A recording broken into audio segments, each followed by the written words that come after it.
இப்ப இந்த யுத்தம் இவ்வளவு முக்கியமா பேசுறமே, அவ்வளவு இம்பார்ட்டன்டான யுத்தமா அப்படின்னு கேட்டீங்கன்னா, இந்த யுத்தம் தான் இனி வரப்போகிற உலகத்தினுடைய எல்லாவற்றையும் மாற்றி அமைக்க போகுது.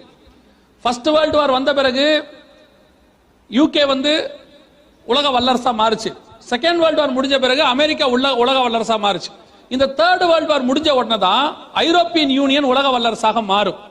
அந்த ஐரோப்பியன் யூனியன் உலக வல்லரசா மாறும் போது இன்னைக்கு அமெரிக்க ஜனாதிபதி எப்படி இருக்கிறாரோ அதே மாதிரி ஐரோப்பாவுக்கு ஒரு ஜனாதிபதி வருவார்.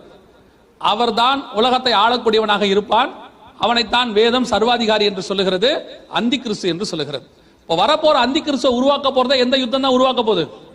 இந்த யுத்தம் தான் உருவாக்க போகுது. அப்படின்னா நம்ம பொறுத்த வரைக்கும் அவன் வருவதற்கு முன்பதாக சபையை மீட்க ஆண்டவர் வருவேன் என்று வாக்குத்தத்தம் பண்ணி இருக்கிறார். அல்லேலூயா.